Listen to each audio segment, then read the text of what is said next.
Come on, she's just the cleaning lady. Let her play. We could use some entertainment. The words left Jonathan Hartwell's mouth like a champagne cork popping, but they pierced through the mahogany-paneled boardroom with surgical precision. Laughter rippled across the 47th floor of Sterling Capital's Manhattan headquarters.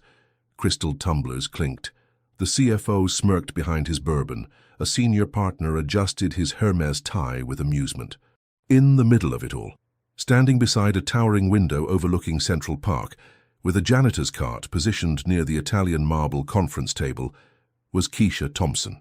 Navy blue uniform pressed but faded, name tag slightly crooked, yellow cleaning gloves tucked into her pocket, dark eyes steady as midnight water. No one in that room knew that 15 years ago, newspapers called her the Bishop's Blade, the 14-year-old chess prodigy from the Bronx who could execute diagonal attacks so devastating that grown men would stare at the board for minutes, trying to understand how she'd seen 7 moves ahead. No one knew about the trophies gathering dust in her grandmother's closet, or the scholarship letters that arrived the same week her father fell from scaffolding and never walked the same again. Now she pushed a mop while billionaires discussed market strategies and tax shelters. "Step right up." Jonathan gestured toward the antique chess set positioned at the center of the conference table, its ivory pieces gleaming under the crystal chandelier. "We've got a game ready for tonight's guest of honor." Keisha didn't respond immediately. She moved forward slowly, deliberately, the soft squeak of her rubber soles on marble the only sound as 12 of Wall Street's most powerful men watched with the kind of anticipation usually reserved for boxing matches or stock market crashes. She stopped in front of the board and surveyed it with a quiet familiarity that made the room's temperature seem to drop by degrees. The pieces were arranged in starting position, pristine and untouched, like soldiers awaiting orders. "She knows how the pieces move, right?" someone murmured from the back corner, ice cubes clinking against crystal. Another voice floated across the room. "It's not checkers, sweetheart." Keisha pulled out the leather chair, worth more than 3 months of her salary, and sat down with the kind of calm that comes from having nothing left to lose and everything to prove. "I'll take black," she said simply, her voice carrying just enough volume to reach every corner of the room. Jonathan blinked, his practiced smile faltering for half a second. "Feeling bold, are we?" She didn't answer. Instead, she began resetting the pieces with fingers that moved with muscle memory, rather than hesitation. No theatrics, no commentary, just knowledge made visible through motion. Each piece found its position with the kind of precision that suggested this wasn't her first board, or her 100th. The executives exchanged glances. A few placed casual side bets under their breath. Someone refreshed their drink. The room buzzed with the energy of men who believed they were about to witness a demolition. But something in the way Keisha touched the pieces, fingertips rather than palms, gentle but certain, made Jonathan's confidence waver like a candle in wind. For just a moment, staring across the board at this woman they'd invited to play for their amusement, he felt like he was looking at something he didn't quite understand. The game was about to begin, and neither player knew that within an hour everything in that room would change forever. If you can already feel the tension building and you're rooting for Keisha, just type the word checkmate in the comments below. Let's see how many of you believe she's about to surprise everyone in that room. The opening moves came with the mechanical rhythm of ritual. Jonathan played pawn to e4, a classic king's pawn opening he'd perfected at Yale, the same aggressive start he'd used to humiliate competitors at charity tournaments where victory bought influence and respect came with a tax deduction. Keisha responded with pawn to e5, her move executed without hesitation but with something else, a kind of careful consideration that seemed disproportionate to such a basic response. Her fingers lingered on the piece for just a breath longer than necessary, as if she were feeling its weight, testing its balance. "Symmetrical response," the CFO observed to no one in particular, loosening his tie as the room's attention settled into focus. "Playing it safe." Jonathan's second move was knight to f3, attacking her pawn with the confidence of a man who'd never lost a game in this boardroom. His hand left the piece with a small flourish, the kind of gesture designed to project dominance. But Keisha's response, knight to c6, came so quickly it was almost instantaneous, as if she'd seen his move coming from the moment he'd touched his knight. The speed was unsettling, not rushed but inevitable, like water finding the path of least resistance. "She's fast," someone whispered behind manicured fingers. Fast wasn't the right word, though. Keisha wasn't playing quickly. She was playing from someplace deeper than calculation. While Jonathan studied the board between moves, scanning possibilities, and running through familiar patterns, she seemed to absorb the position whole, her dark eyes moving across the pieces like she was reading a language everyone else had forgotten. The ventilation system hummed overhead. Ice melted in abandoned glasses. The afternoon sun shifted, casting longer shadows across the marble floor as the game settled into its rhythm. Move 5. Jonathan pushed his bishop to c4, a sharp development aimed at Keisha's vulnerable f7 square. It was an aggressive choice, the kind of pressure move that usually forced opponents into defensive patterns where he could slowly accumulate advantages. Keisha's response was bishop to e7. Quiet, solid, unremarkable. But something about the way she placed the piece, the angle of her wrist, the split-second pause before her fingers released it, suggested layers of intention that weren't immediately visible. Textbook development, Jonathan murmured, more to himself than to the room, but his voice carried less certainty than before. By move 7, the pattern was becoming clear. Jonathan played with the confidence of preparation, each move drawn from a playbook he'd memorized through years of study and practice. Keisha played with something else entirely. Not memorization, but recognition, as if each position was familiar territory she'd explored long ago. The room's atmosphere began to shift in ways too subtle for most of the executives to consciously notice. Conversations grew quieter. Glasses remained empty. Someone's phone buzzed repeatedly on the table, ignored. Move 9 brought the first real surprise. Jonathan castled kingside, tucking his king to safety behind a wall of pawns. Standard procedure, the kind of move that announced confidence in one's position and preparedness for the middle game battles ahead. Keisha studied the board for perhaps 3 seconds longer than she had for any previous move. Then she castled queenside, a more complex, riskier maneuver that placed her king on the opposite side of the board from Jonathan's, setting up the kind of opposite-side castling that often led to explosive tactical warfare. "Interesting choice," Jonathan said, his voice carrying a note of genuine curiosity for the first time since the game began. Keisha looked up at him briefly, her expression unreadable as deep water. "You haven't seen anything yet," she said quietly, then returned her attention to the board. In the back of the room, someone set down their drink with more force than intended, the crystal ringing like a bell against marble. Move 11 shattered the illusion of a casual game. Jonathan pushed his pawn to h4, an aggressive wing attack that announced his intentions to storm Keisha's kingside with the kind of brutal directness that had earned him his reputation in both boardrooms and chess clubs. It was the move of someone who believed the game was already won, that all that remained was the methodical destruction of his opponent's defenses. Keisha's response came without the slightest hesitation. Pawn to h5. The room went quiet in a way that had nothing to do with politeness and everything to do with recognition. Even among men who barely knew the rules, there was something unmistakably bold about meeting aggression with aggression, about refusing to retreat in the face of superior force. "She's fighting back," the senior partner murmured, his voice carrying a note of surprise that bordered on respect. Jonathan's smile tightened by degrees. This wasn't how these games typically went.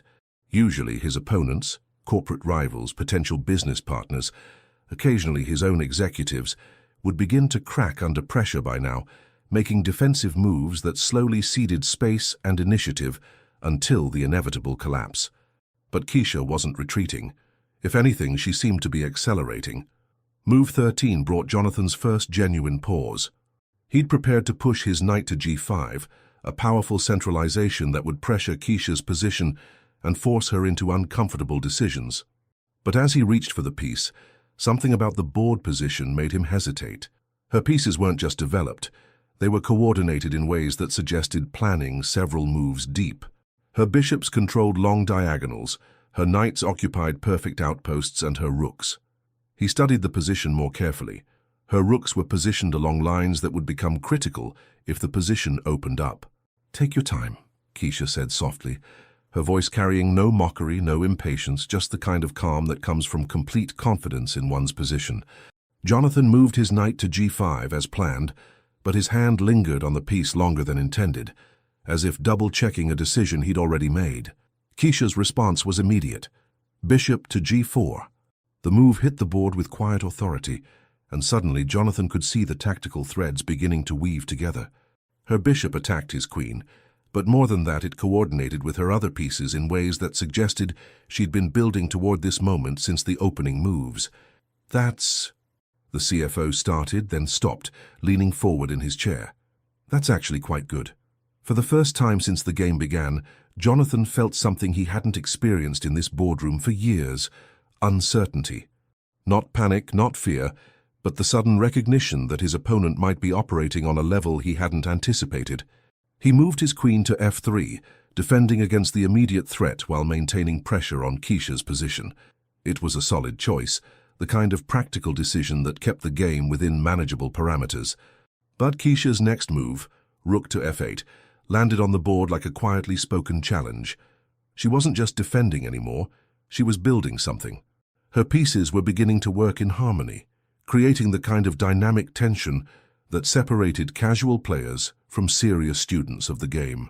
"How long has it been since she's played?" Someone whispered from the back of the room. No one had an answer because no one had thought to ask. They'd assumed that skill at chess, like skill at anything else, required continuous practice, expensive coaching, access to resources that someone in Keisha's position simply wouldn't have. But as the pieces moved across the board with increasing complexity, as each exchange revealed new layers of tactical understanding, it became clear that they'd made a fundamental error in their assumptions. Keisha Thompson wasn't just someone who happened to know how to play chess. She was someone who understood it.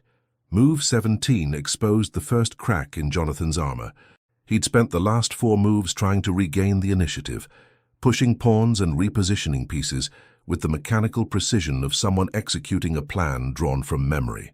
But Keisha's responses kept arriving like perfectly timed counterpunches, each one more accurate than he'd expected, each one revealing that she was thinking further ahead than seemed possible for someone who supposedly played chess as a hobby.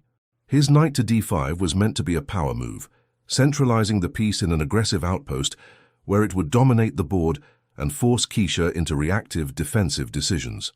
It was the kind of move that usually made opponents nervous, visible evidence of superior planning and positional understanding.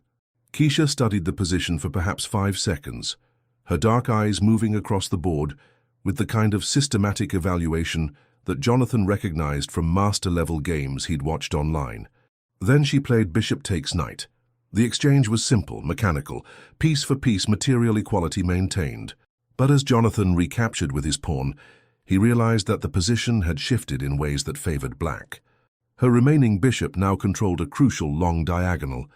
Her queen had access to squares that had been blocked moments before, and his own pawn structure had been compromised in ways that would matter in the endgame.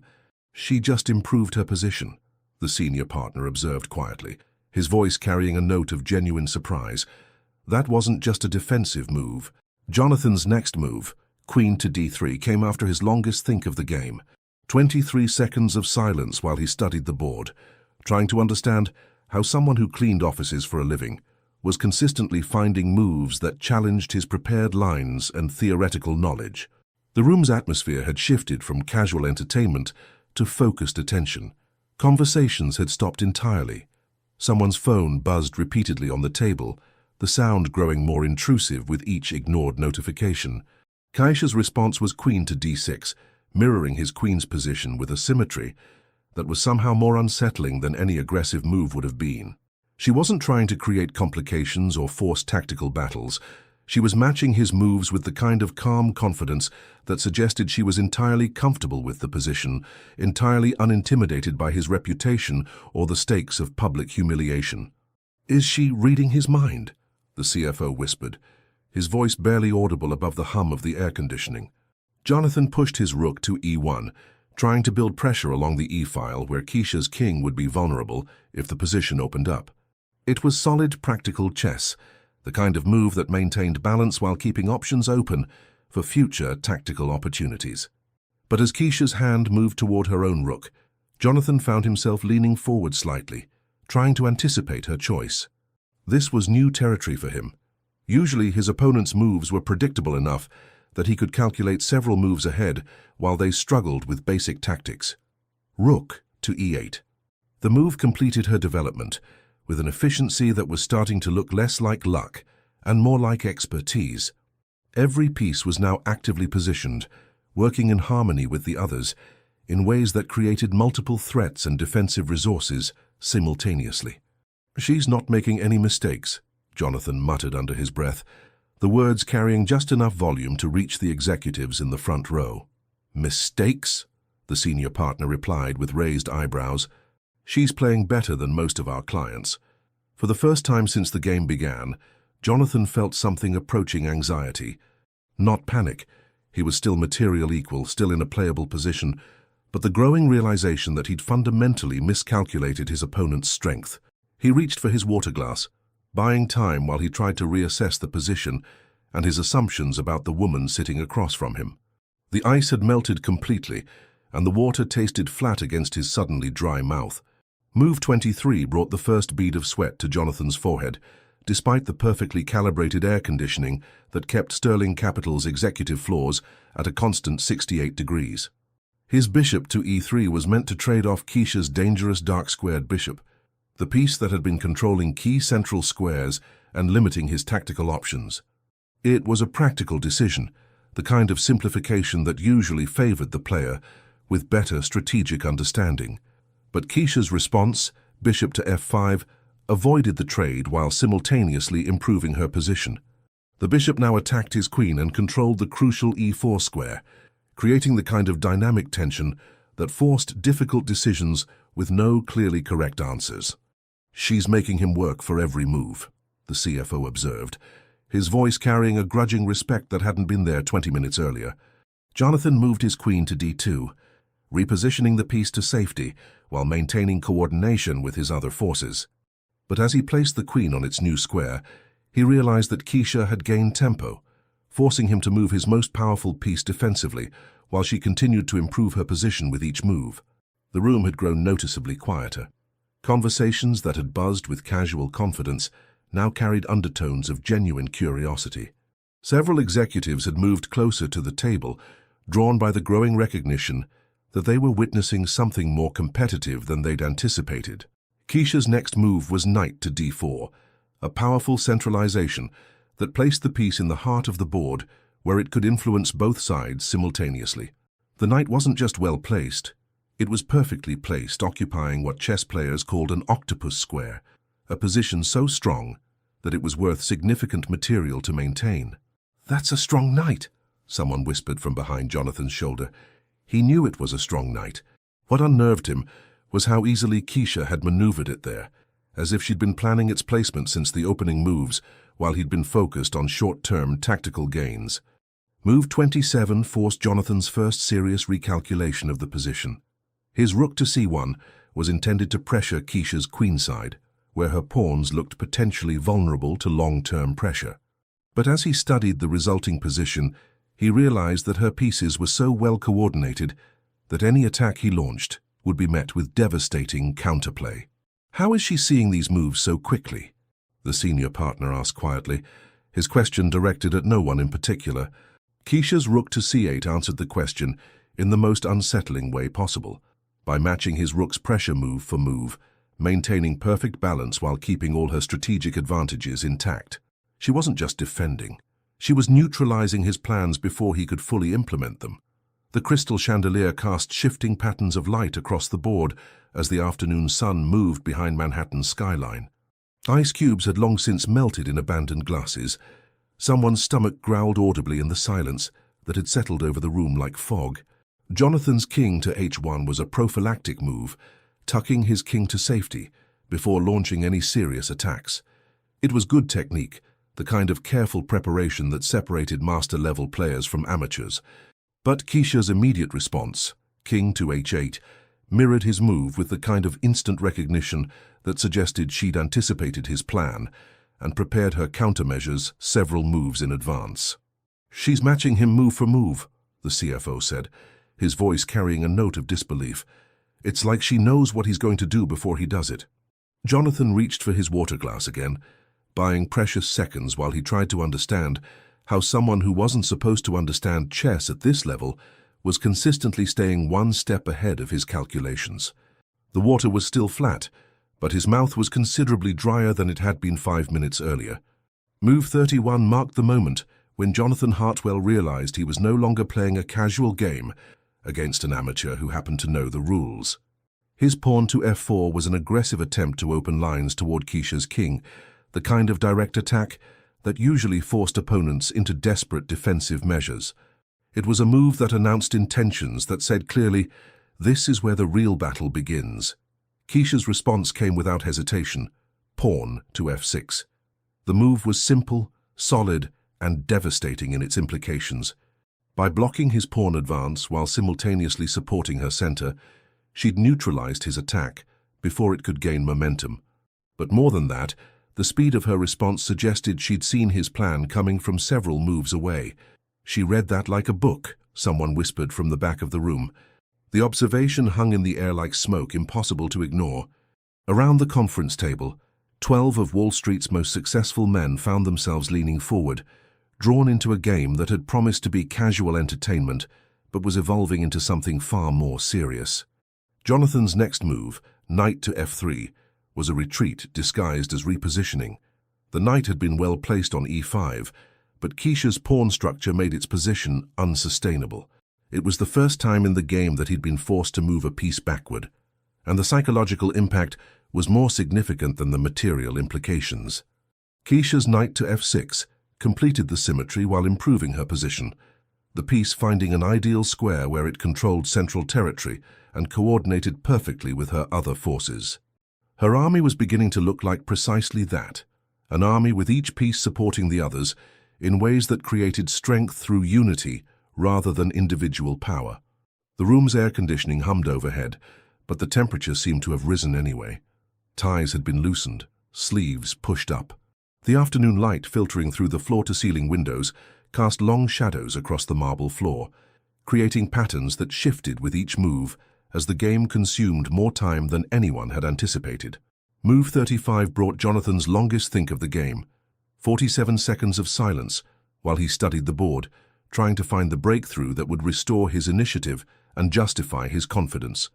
His bishop to d4 was finally played with less certainty than any move he'd made since the opening. Keisha's response, bishop to d6, arrived like an echo, maintaining perfect balance while consolidating her advantages. She wasn't just matching his moves anymore, she was improving on them, finding the optimal square for each piece, while keeping his forces contained within narrow, manageable parameters. "This isn't what we expected," the CFO said quietly to the senior partner, his voice barely audible above the ticking of the antique clock on the mahogany bookshelf. "No," came the equally quiet response. "It isn't." The admission hung between them like a confession. They'd gathered to watch their CEO demonstrate his superiority over someone they'd dismissed as intellectually inferior. Instead, they were witnessing something that challenged fundamental assumptions about talent, education, and the relationship between privilege and ability. Jonathan's queen to e2 was played with hands that weren't quite steady, a repositioning move that admitted his earlier plan had failed while searching for new tactical opportunities. But as he placed the piece, he caught Keisha's eye across the board and saw something that chilled him more than any aggressive move could have. Complete, unshakable calm. She wasn't nervous. She wasn't excited. She wasn't even particularly interested in his discomfort. She was simply playing chess, move by move, with the kind of methodical precision that suggested this was exactly where she'd expected the game to be at this point. Her next move, queen to e7, maintained the balance while keeping all options open, a move that was simultaneously patient and threatening, defensive and aggressive. Outside, Manhattan's traffic hummed 47 floors below. Inside, silence had settled over the boardroom like snow. Move 39 shattered Jonathan's last illusion of control. His rook to e1 was meant to double pressure on the e-file, creating the kind of direct threat that would force Keisha into defensive measures and allow him to regain the initiative that had been slowly slipping away since the opening moves. It was aggressive, practical, the kind of move that usually announced the beginning of a decisive attack. Keisha studied the position for perhaps 3 seconds, her longest think of the game, then moved her rook to e8, directly opposing his rook with the kind of calm confidence that suggested she welcomed the confrontation. The position was now completely equal in material, but as Jonathan studied the board, he realized that equality wasn't enough. Keisha's pieces were better coordinated, her pawn structure more flexible, her king safer despite being on the same file as his rook. Somehow, through a series of moves that had seemed reasonable at the time, he'd allowed her to achieve a superior position, without making any obvious mistakes. "How is she doing this?" the senior partner asked, his voice carrying a note of genuine bewilderment. The question wasn't rhetorical. Around the conference table, men who'd built careers on their ability to evaluate talent and recognize excellence were struggling to understand how someone they'd fundamentally underestimated was consistently finding the best moves in positions of increasing complexity. Jonathan's next move, pawn to a4, was an attempt to create counterplay on the queen side, where Keisha's pawns looked potentially vulnerable to long-term pressure. But as he pushed the pawn, he realized he was grasping for initiatives that might not exist, trying to force complications in a position where his opponent seemed comfortable with any type of game. Keisha's response was pawn to a5, meeting his advance with the same mirror-like precision that had characterized her play throughout the game. But this wasn't passive imitation. Each of her moves improved her position, while neutralizing his plans, creating the kind of perfect balance that required deep understanding of chess principles. "She's not just defending," the CFO observed, his voice tight with concentration. "She's outplaying him." The admission sent ripples of tension through the room. These were men accustomed to clear hierarchies, to results that confirmed their assumptions about intelligence, education, and social order. Watching their CEO struggle against someone they'd invited as entertainment was forcing uncomfortable recalculations of beliefs they'd never thought to question. Move 43 brought sweat to Jonathan's palms, despite the perfect climate control. His knight to e5 was an aggressive centralization, placing the piece where it attacked several of Keisha's pawns while controlling key central squares. It was the kind of move that usually forced opponents into difficult decisions with no good alternatives. But Keisha's knight to d4 was devastating in its simplicity. The piece landed on what chess players called a monster square, a position so strong that it influenced the entire board, controlling critical territory while supporting her other pieces in ways that created overwhelming positional pressure. "That knight," someone whispered from the back of the room, the words carrying the kind of awe usually reserved for artistic masterpieces or technological breakthroughs. Jonathan stared at the board, trying to understand how a simple knight move had suddenly made his position feel desperate. Every piece he'd carefully positioned over the last 20 moves now seemed awkwardly placed, working against rather than with his strategic goals. His hand hovered over his bishop, then his queen, then back to his bishop. For the first time since the game began, he couldn't find a move that improved his position. Every option seemed to lead to further deterioration, deeper problems, more questions about how he'd allowed this to happen. "Take your time," Keisha said softly, her voice carrying the same calm that had characterized her play throughout the game. But time wasn't going to solve his problems. The position on the board was telling a story that his 47 years of confidence and success had never prepared him to read. He was losing, to a cleaning lady, in front of everyone who mattered. Move 47 arrived with the weight of inevitability.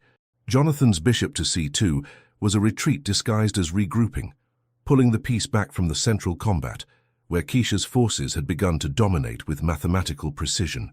It was the move of someone buying time while searching for solutions that might not exist, hoping that his opponent would make the mistake that would restore balance to a position that had tilted irreversibly against him. Keisha's response, rook to e2, landed on the board like a judge's gavel.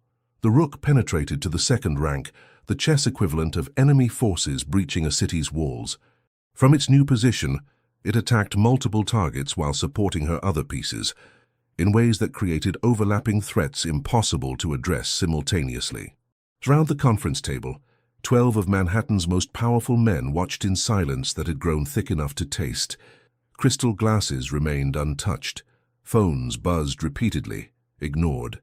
The afternoon sun had shifted enough that shadows now covered half the board, creating a visual metaphor for the game's psychological dynamic. "This is really happening," the CFO murmured, his voice barely audible above the hum of the ventilation system. Jonathan's queen to d1 was forced, the only move that prevented immediate material loss. But as he placed the piece, he realized he was no longer playing to win. He was playing to survive, trying to extend the game long enough to avoid total humiliation in front of the very people whose respect funded his authority. Kaisha's queen to f6 was devastating in its elegance. The piece found the perfect square, one that attacked his kingside while supporting her rook's invasion and maintaining pressure on multiple fronts. It was the kind of move that demonstrated complete mastery of the position, the ability to coordinate all forces toward a unified strategic goal. "How many moves is she seeing ahead?" the senior partner asked, his question directed at no one in particular. No one answered because no one wanted to acknowledge what was becoming obvious. Keisha Thompson wasn't just playing move by move. She was executing a plan that had been forming since the opening, building pressure through careful maneuvering until the position reached this moment of complete strategic domination. Jonathan's hands trembled slightly as he reached for his king, the only piece that could escape the immediate tactical threats. King to h2 was played with visible reluctance, tucking the piece into the corner, where it would be safe from immediate attack, but helplessly passive as her forces coordinated for the final assault. The move completed his transformation from aggressor to victim, from confident executive to desperate defendant, trying to survive against forces he'd unleashed without understanding their true nature. Keisha's rook to e1+ was check, forcing his king even further into the corner, while her pieces assumed perfect attacking positions. The plus sign after the move in chess notation represented more than just check. It symbolized the addition of pressure that was becoming unbearable. "Checkmate in how many?" someone whispered from the back of the room. The question hung in the air like smoke, impossible to ignore. Even the executives who barely understood chess could see that Keisha's pieces were working together, with the kind of harmony that preceded final victory, while Jonathan's forces remained scattered and defensive. His king to h1 was the only legal move, retreating to the last available square while her army closed in from all directions. For the first time since the game began, Jonathan's breath came in short, sharp bursts as the reality of public defeat became undeniable. Keisha studied the position for 5 seconds, her longest think of the entire game, then looked up at him with dark eyes that revealed nothing beyond complete, unshakable confidence. Her hand moved toward her queen, and Jonathan knew that whatever happened next would change everything in that room forever. The only question was whether he'd survive it with any dignity intact. If this moment gave you chills, and you want to see more stories of people who prove that brilliance doesn't need permission to shine, hit that subscribe button right now. You won't want to miss what happens next when the full truth about Keisha comes out. Keisha's hand paused above her queen for exactly 3 seconds, long enough for the weight of the moment to settle over the conference room like fog, short enough to maintain the relentless pressure that had characterized her play throughout the game. When she moved the piece, it was with the same calm precision that had defined every decision since the opening moves. Queen to f2. The word checkmate left her lips quietly, without triumph, without gloating. Simply a statement of fact delivered in the same steady voice she might use to report that the floors had been cleaned and the trash emptied. Silence. For 8 full seconds nobody moved. Nobody spoke, nobody seemed to breathe. The only sound was the faint hum of Manhattan traffic, 47 floors below, and the barely perceptible tick of the antique clock on the mahogany bookshelf. Jonathan stared at the board, his eyes moving from piece to piece, as if hoping to find an escape route that his mind had missed. But the position was as final as mathematics. His king trapped in the corner by his own pawns, Keisha's queen controlling all escape squares, while her rook provided perfect support from the second rank. It wasn't just checkmate. It was elegant checkmate, the kind of finish that chess players studied and admired for its efficiency and aesthetic beauty. She hadn't won through luck or his mistakes. She'd constructed victory through 49 moves of consistently superior play. "Jesus," someone whispered from the back of the room, the word carrying the kind of reverence usually reserved for witnessing something extraordinary. Keisha stood slowly, smoothing down her navy blue uniform with hands that showed no trace of the tension that had consumed everyone else in the room. She looked at Jonathan with dark eyes that held no mockery, no satisfaction, just the calm acknowledgement of work completed successfully. Thank you for the game, Mr. Hartwell, she said, her voice carrying the same professional courtesy she'd used when greeting visitors and taking cleaning requests. I'll get back to cleaning now. The words hit the room like a physical force. After 49 moves of chess that had redefined everyone's understanding of talent and intelligence, after demonstrating mastery that belonged in tournament halls and chess clubs rather than corporate boardrooms, she was returning to her mop and vacuum as if nothing extraordinary had happened. She turned toward her cleaning cart with the same unhurried dignity that had characterized her play, her rubber-soled shoes squeaking softly against the marble floor as she moved away from the scene of Jonathan's professional humiliation. Wait. The word escaped Jonathan's mouth before he realized he'd spoken. Keisha paused without turning around, her hand resting on the cart's metal handle. "Who are you?" he asked, his voice carrying a note of genuine bewilderment that bordered on desperation. For a moment she stood perfectly still. Then she turned back toward him, and for the first time since the game began, something that might have been amusement flickered across her features. "I'm Keisha Thompson," she said simply. "I clean offices, and sometimes, when people ask nicely, I play chess." The response was devastating in its understatement. She'd just demolished one of Wall Street's most successful executives, using skills that belonged in master-level competition, and she was describing it as casually as discussing the weather. She resumed walking toward the exit, her cart preceding her like a ship cutting through water. At the doorway, she paused one final time without looking back. "The board's ready for another game if anyone else is interested," she said, her voice carrying just enough volume to reach every corner of the now silent room. Then she was gone, leaving behind 12 stunned executives, one devastated CEO, and a chess position that would be discussed in hushed tones for months afterward, as the night Keisha Thompson reminded Sterling Capital that intelligence doesn't wear a suit and brilliance doesn't require a business card.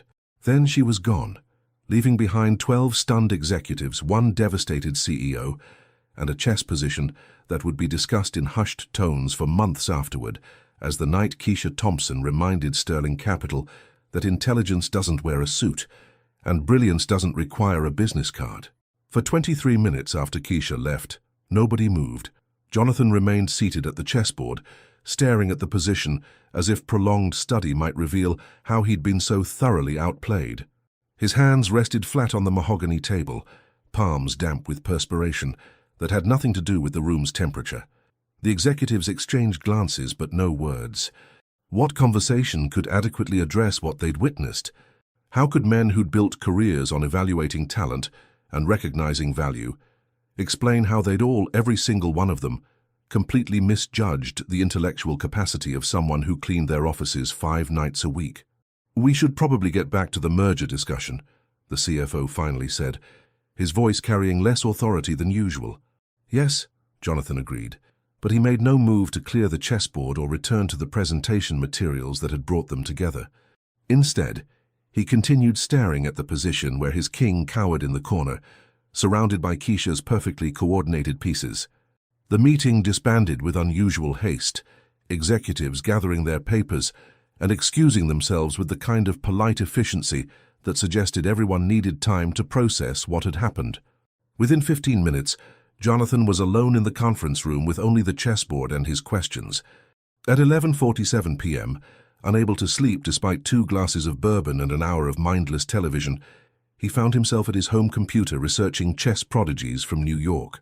The search was methodical, driven by the kind of focused intensity he usually reserved for market analysis or corporate acquisitions.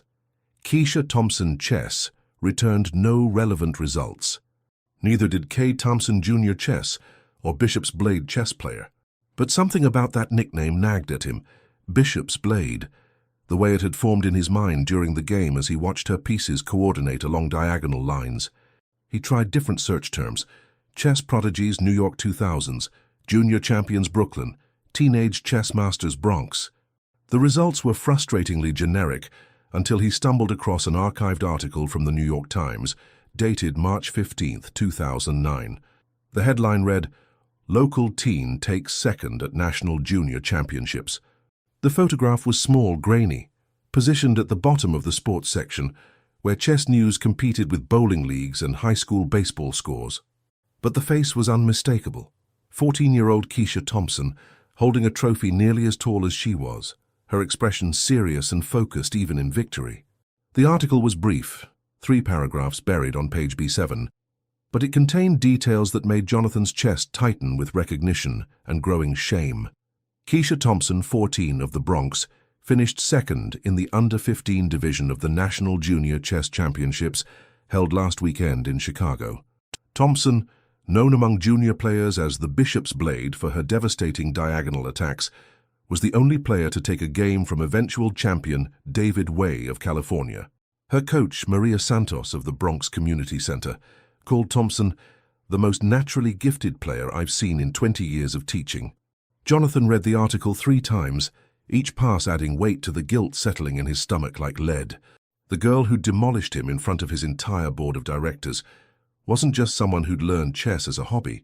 She'd been nationally ranked, competing against the country's best junior players when most kids her age were worried about homework and social media.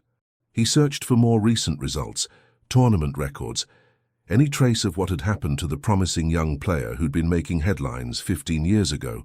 But Keisha Thompson seemed to have vanished from the chess world completely after 2009, as if she'd simply stopped existing as a competitive player.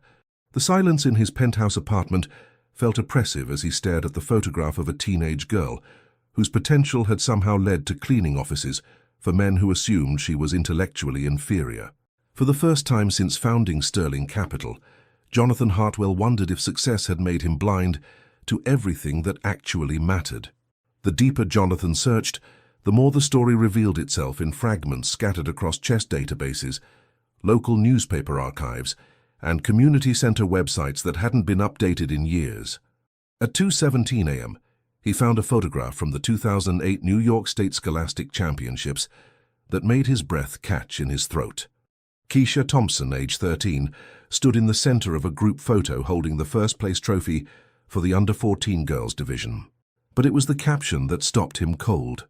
Despite financial hardships following her father's workplace accident, Thompson continues to dominate junior competition with support from the Bronx Community Center's scholarship program. Father's workplace accident, the phrase hit him like ice water, opening questions he wasn't sure he wanted answered.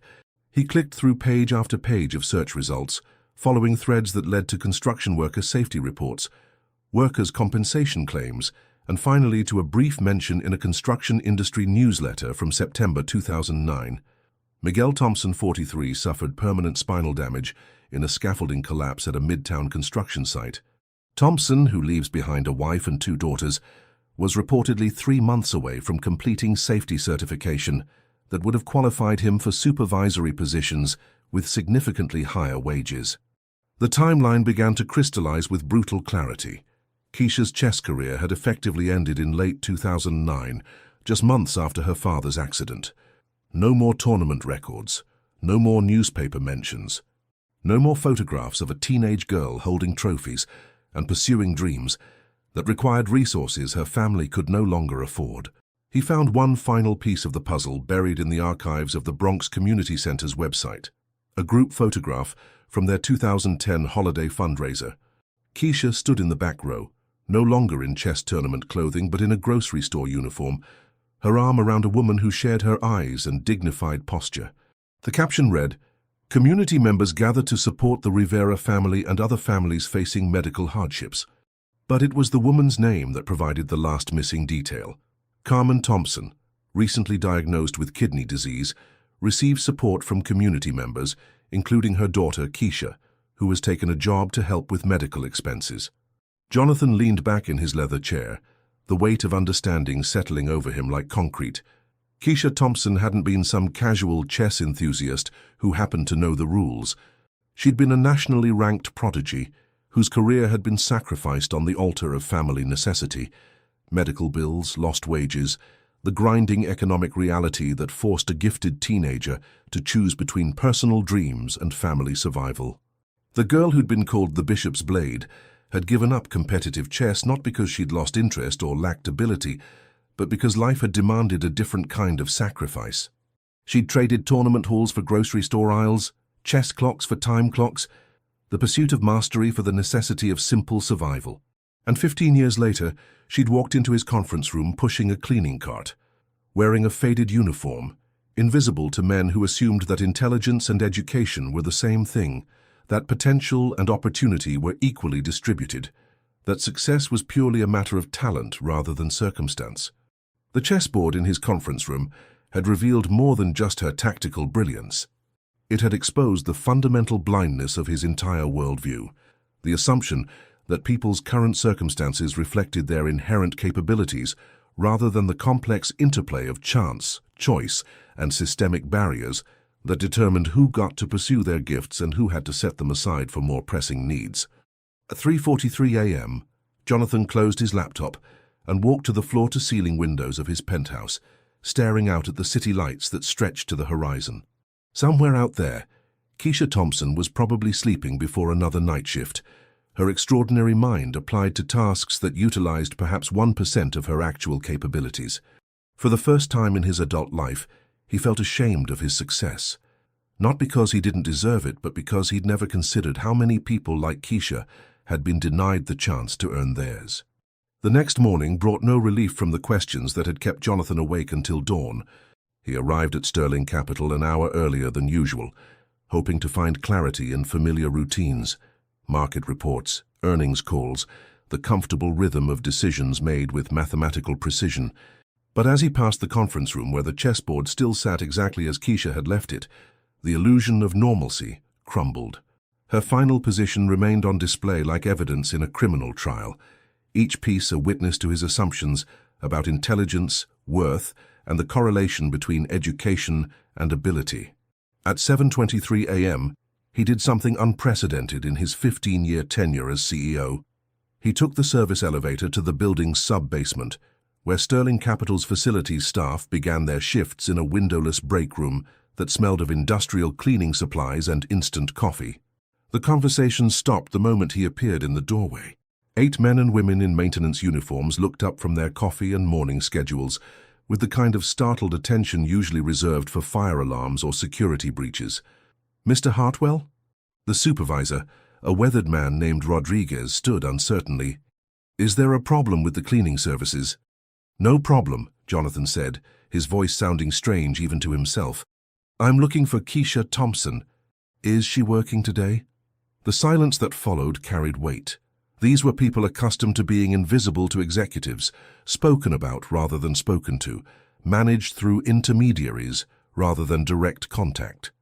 The CEO of their company, standing in their break room, asking for one of their colleagues by name, was so far outside normal experience that nobody seemed to know how to respond. "Keisha works nights," a woman named Maria finally said, her voice careful and neutral. "She won't be in until 6 p.m. Jonathan nodded, then found himself standing awkwardly in the doorway, uncertain how to extract himself from a situation he'd created without thinking through its implications. These people knew about last night's chess game. Word traveled fast in any organization, and the story of the cleaning lady who'd destroyed the CEO at chess was too extraordinary to remain secret. "She's a good worker," Rodriguez said after the silence stretched too long. "Never missed a shift, never complained about overtime, always professional." The words carried subtle weight, an unspoken question about whether Keisha's job was now in jeopardy because she'd had the audacity to win when invited to play. "I'm not here about her work performance," Jonathan said quickly. I was hoping to speak with her about the game." More silence. Then Maria, who appeared to be the group's unofficial spokesperson, asked the question everyone was thinking. "Are you planning to fire her for beating you?" The directness of the question hit him like cold water. Fire her? No, absolutely not. "Because she didn't ask to play," Maria continued, her voice gaining strength. "You invited her. She was just being polite." The word polite hung in the air between them like an accusation. Polite. Keisha had accepted his invitation to play chess, not because she wanted to showcase her abilities or embarrass him in front of his colleagues, but because she was being polite to her employer. She'd taken her seat at the board as an act of courtesy, not aggression, and then she'd proceeded to demonstrate mastery that belonged in championship competitions, all while maintaining the same professional demeanor she used when emptying trash cans and vacuuming carpets. "So I want to offer her something," Jonathan said, the words forming as he spoke them. An opportunity. She's extraordinarily talented. At chess, Rodriguez said carefully. At thinking, at problem-solving, at seeing patterns and making connections. Jonathan paused, trying to articulate something he was still struggling to understand himself. What I witnessed last night wasn't just chess skill. It was intelligence at a level that belongs in boardrooms and research centers, not... He stopped, realizing that finishing the sentence would insult everyone in the room. Not cleaning them, Maria finished for him, her voice carrying just enough edge to make the point without crossing professional boundaries. Yes, he admitted, not cleaning them. Jonathan waited until 6:47 p.m. before approaching the executive lounge, giving Keisha time to begin her rounds without seeming to ambush her with conversation. The building had emptied of its daytime population, leaving only security guards, maintenance staff, and the occasional executive working late on deals that couldn't wait for morning. He found her in the same conference room where they'd played, methodically cleaning the windows that overlooked Central Park's evening lights. She worked with the same careful precision that had characterized her chess moves, efficient, thorough, unhurried. Miss Thompson? She turned without surprise, as if she'd been expecting this conversation since the moment she'd delivered checkmate 24 hours earlier. Her expression was neutral, professional, the same calm attention she'd given their chess game. Mr. Hartwell. Her voice carried no particular warmth or hostility, just acknowledgement of his presence. I wanted to apologize, he began, then stopped. The words felt inadequate, insufficient to address the complexity of what had happened and what he'd learned since. Keisha set down her cleaning cloth and faced him fully, giving him the kind of complete attention that was somehow more unsettling than any accusation could have been. For what? She asked. The question was devastating in its simplicity. For the humiliation? For the condescension? For 15 years of walking past her in hallways without seeing her as anything more than part of the building's infrastructure? For participating in a system that had forced her to abandon extraordinary talent for ordinary survival? For not seeing you, he said finally, for assuming that what you do for work is what you're capable of doing. Keisha studied his face for a moment, her dark eyes revealing nothing of her thoughts. You didn't know because I didn't tell you. I don't usually mention that I used to play competitive chess. Used to? A long time ago. Before life got more complicated. The phrase carried weight that Jonathan was beginning to understand. Before her father's accident, before her mother's illness. Before a promising young chess player had to choose between personal dreams and family responsibility. I looked you up, he admitted.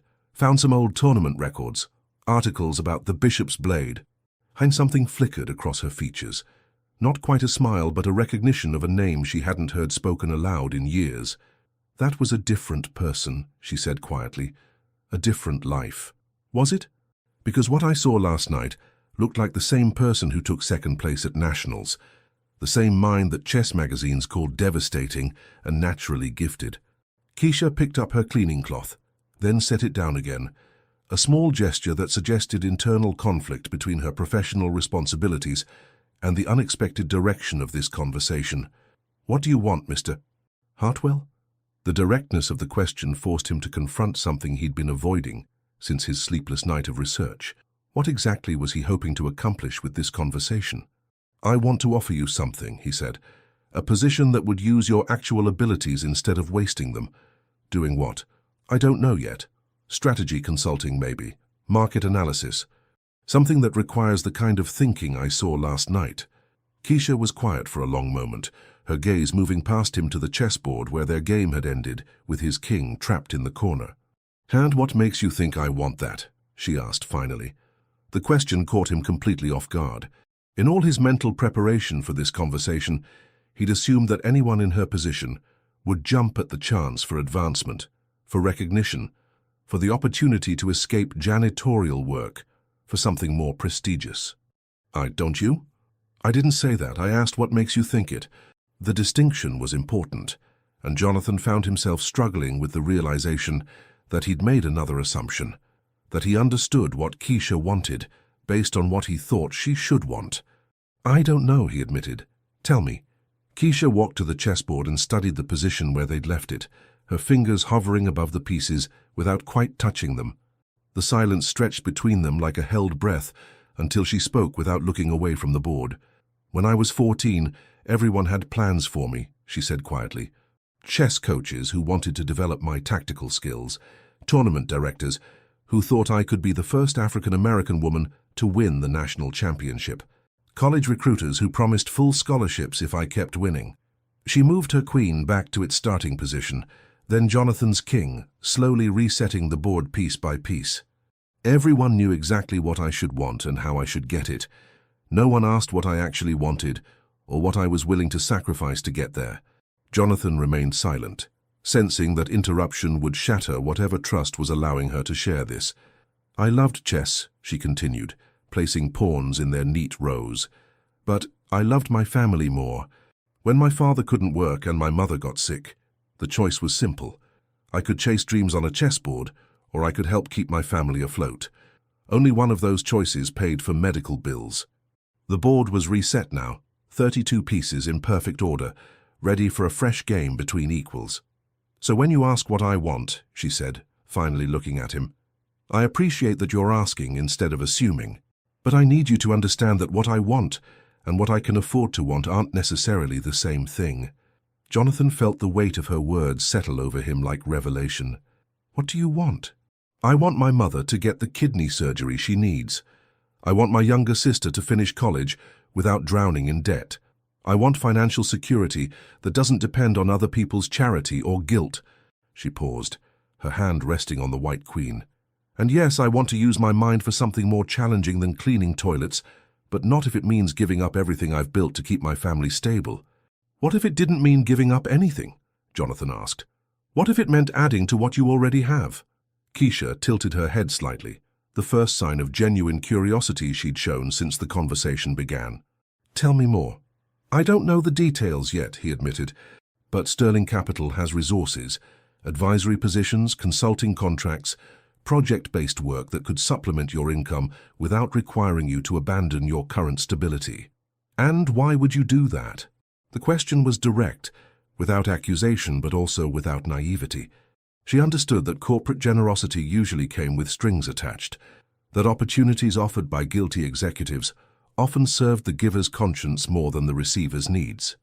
"Because last night you showed me something I'd forgotten," Jonathan said. "That talent doesn't announce itself with degrees or credentials. That intelligence doesn't wear expensive suits or carry business cards. And that I've been making decisions based on assumptions that blind me to the actual capabilities of the people around me." He gestured toward the reset chessboard. "You could have let me win. Made the game close enough to be respectable, but not close enough to embarrass me. Instead, you played your best chess and forced me to confront the fact that I'd completely misjudged you. And that bothers you? It should bother me. It should bother all of us. How many other people are we overlooking because their circumstances don't match our expectations of what talent looks like?" Keisha was quiet for a moment, considering his words with the same careful attention she'd given their chess game. "What exactly are you proposing?" she asked finally. "Let me find out what you're capable of beyond chess. Give me a chance to create something that uses your mind without disrupting your life. And if it works, if it provides the financial security you need while challenging you intellectually, then we'll have built something that serves everyone." She picked up the white king, turning it over in her fingers like she was testing its weight. "And if it doesn't work, then you go back to your cleaning schedule. I go back to making assumptions, and we both pretend last night never happened." Keisha set the king back in its starting position and extended her hand across the board. "Let's see what happens." 3 months later, the conference room at Sterling Capital had been transformed into something unprecedented. A strategy laboratory where a former chess prodigy wearing a business-casual outfit instead of a maintenance uniform analyzed market patterns with the same precision she'd once applied to tactical combinations.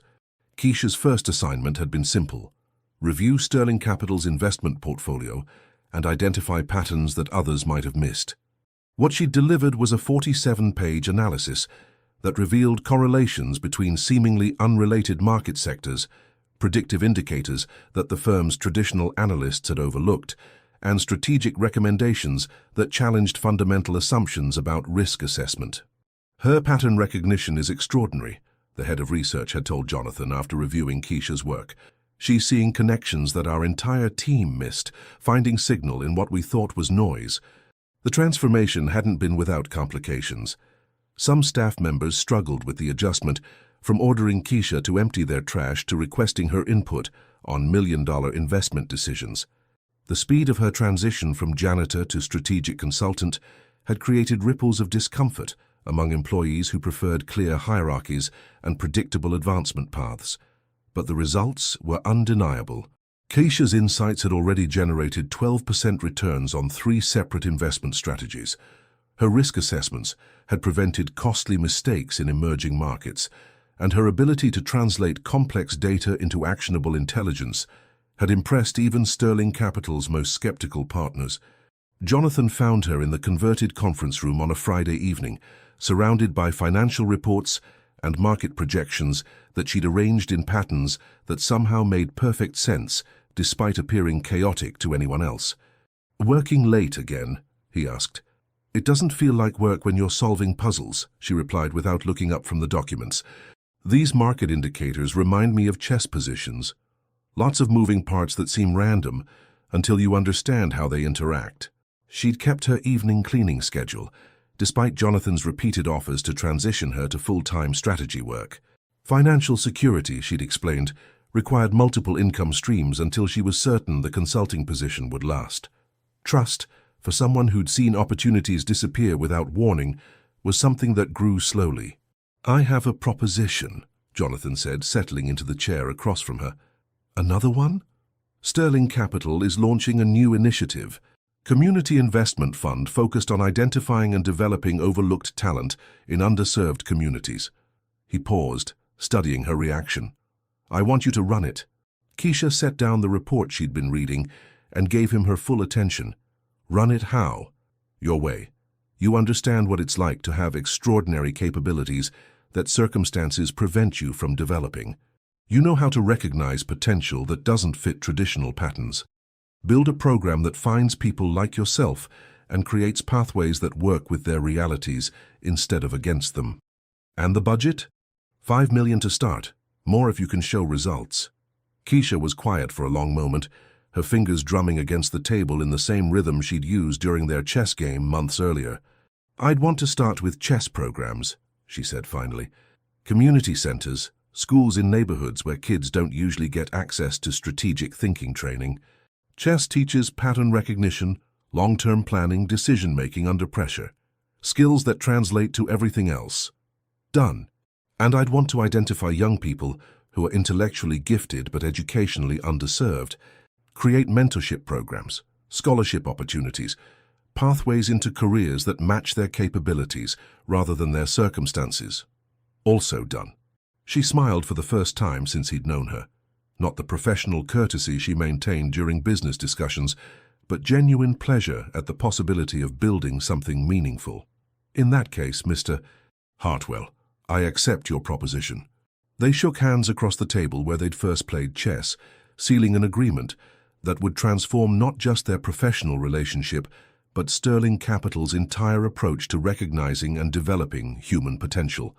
Outside, Manhattan's lights sparkled in the darkness, indifferent to the quiet revolution beginning 47 floors above the street. 18 months after the chess game that changed everything, Keisha stood before a room full of teenagers in the renovated gymnasium of the Bronx Community Center where she'd first learned to play. The space smelled of fresh paint and possibility. New chessboards reflected overhead lights, comfortable chairs replaced metal folding seats, and state-of-the-art projection equipment allowed real-time analysis of games and positions. "Pattern recognition," she told the group of 15 young people who'd been selected for Sterling Capital's Youth Strategic Thinking Initiative, "is the bridge between seeing what is and understanding what could be." The program had exceeded every projection. In 18 months, they'd identified 47 intellectually gifted young people from underserved communities and provided them with resources, mentorship, and opportunities that matched their potential rather than their circumstances. 3 had already received full college scholarships. 8 were participating in advanced internship programs. And all of them were learning that intelligence came in many forms, most of which had nothing to do with traditional educational advantages. Jonathan entered the gymnasium quietly, taking a seat in the back row where he could observe without disrupting. These visits had become routine, not for publicity or board presentations, but because watching Keisha work with young people reminded him why they'd started this initiative. "Who can tell me," Keisha continued, moving pieces on the demonstration board, "why this position looks losing but actually contains a hidden advantage?" Hands shot up around the room. These weren't privileged kids from elite chess clubs. They were teenagers from the Bronx, Harlem, Queens, kids who'd been identified not through expensive testing, but through community center programs, teacher recommendations, and the kind of careful observation that recognized potential regardless of packaging. Maria, a 16-year-old girl with intricate braids, stood and approached the board with confidence that would have been impossible before the program began. "The white king looks trapped, but if you sacrifice the rook here," she moved the piece with precision, "it forces a discovered check that wins the black queen." Exactly. And what does that teach us about problem solving? Sometimes what looks like disaster is actually opportunity if you're willing to sacrifice something to see the bigger picture. Keisha nodded, her expression carrying the kind of pride that came from watching someone grasp concepts that would serve them far beyond chessboards. After the session ended and the students had dispersed, Jonathan approached the demonstration table, where Keisha was resetting pieces for the next group. "How many applications did we receive this month?" he asked. 237. "We can accept maybe 15 into the program." "And how many of them remind you of yourself at 14? Keisha paused, considering the question seriously. "Most of them. They're all brilliant in ways that don't fit traditional measurements. They're all being overlooked by systems that can't recognize intelligence when it doesn't announce itself with the right credentials." She placed the last piece in position and stepped back from the board. "But here's what I've learned that I didn't understand when I was their age. Talent without opportunity is just frustration, but opportunity without purpose is just privilege. These kids need both, chances to develop their gifts and reasons to believe those gifts matter." Jonathan pulled a small box from his jacket pocket and set it on the table beside the chessboard. Inside was a single piece, a carved black queen made from walnut, its base engraved with words that had become the program's unofficial motto: "Every move you make matters." "For building something that matters," he said simply. Keisha picked up the piece, testing its weight the same way she'd handled pieces during their first game. But now, instead of seeing just tactics and strategy, she saw possibility. Hundreds of young people who would never have to choose between developing their minds and supporting their families, who would understand that intelligence was a gift to be cultivated rather than hidden. "Thank you," she said, setting the queen in the center of the empty board where it commanded the entire position. Outside, the Bronx continued its ancient rhythm of struggle and hope, but inside the community center, 32 pieces waited in perfect order for the next group of young minds to discover what they were truly capable of achieving. Thanks to everyone who typed checkmate in the comments and hit subscribe. Your support means everything. Until next time, remember that extraordinary people are all around us, waiting for someone to see their true potential. The game, as always, is just beginning.